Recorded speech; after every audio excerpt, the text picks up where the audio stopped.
അസ്സലാമു അലൈക്കും. സ്നേഹാദരവുകൾ നിറഞ്ഞ ഉസ്താദുമാരെ, പ്രിയപ്പെട്ട നാട്ടുകാരെ, രക്ഷിതാക്കളെ, സ്നേഹം നിറഞ്ഞ കൂട്ടുകാരെ, നബി സല്ലല്ലാഹു അലൈഹി വസല്ലമ തങ്ങളുടെ ജന്മം കൊണ്ട് അനുഗ്രഹീതമായ ഈ സുദിനത്തിൽ നിങ്ങൾക്ക് മുമ്പിൽ രണ്ട് വാക്ക് സംസാരിക്കാൻ എനിക്ക് വിധി എഴുതിയ നാഥനെ ഞാൻ ആദ്യം സ്തുതിക്കട്ടെ. അൽഹംദുലില്ലാഹ്. ഈ മനോഹര സുദിനത്തിൽ എത്ര തന്നെ പറഞ്ഞാലും മതിവരാത്ത മുത്തറസൂലിന്റെ മധുകളിൽ നിന്ന് അല്പം പറയാൻ ഞാൻ ആഗ്രഹിക്കുന്നു.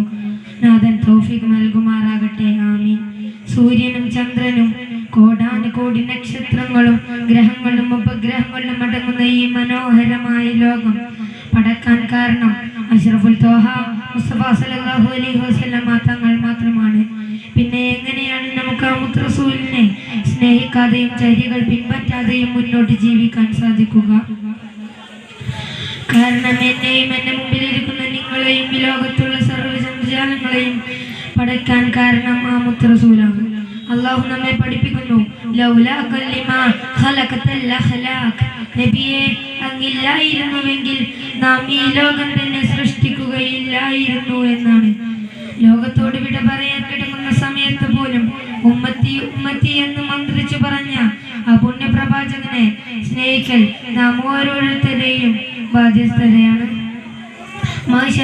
സഭയിൽ കത്തിജ്വലിക്കുന്ന സൂര്യന് മുമ്പിൽ വിയർപ്പിൽ മുങ്ങിക്കുളിക്കുന്ന മനുഷ്യരും സർവ്വനബിമാരോട് ചെന്ന് രക്ഷ തേടുമ്പോൾ അവർക്ക് രക്ഷകനായി എത്തുന്നത് നമ്മുടെ മുസ്തഫ സല്ലല്ലാഹു അലൈഹി വസല്ലമ തങ്ങളാണെന്ന സത്യം നമ്മെ കൂടുതൽ ആവേശഭരിതരാക്കുന്നു.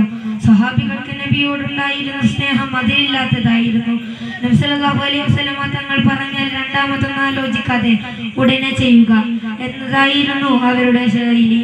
ബദർ യുദ്ധം നടക്കുന്ന സമയം അൻസാരികളുടെ നേതാവായ സഅദ് റളിയല്ലാഹു അൻഹു പറയുന്നു, നബിയെ, ആർത്തുലക്കുന്ന കടലിലേക്കാണ് ഞങ്ങളോട് ചാടാൻ അങ്ങ് കൽപ്പിക്കുന്നത് എങ്കിൽ അതും ചെയ്യാൻ ഞങ്ങൾ തയ്യാറായിരുന്നു. നബി സല്ലല്ലാഹു അലൈഹി വസല്ലമ തങ്ങളുടെ സ്നേഹം ഹൃദയത്തിൽ കൊണ്ടു നടന്നവരായിരുന്നു സ്വഹാബികൾ. നബി സ്നേഹങ്ങളുടെ ആയത്തിലേക്ക് ഇറങ്ങിച്ചെല്ലാൻ അള്ളാഹു നമുക്ക് തൗഫീഖ് നൽകുമാറാകട്ടെ. ആമീൻ. ഇത്രയും പറഞ്ഞുകൊണ്ട് ഞാൻ എൻ്റെ ഈ കൊച്ചു പ്രസംഗം നിർത്തുന്നു. അസ്സലാമു അലൈക്കും.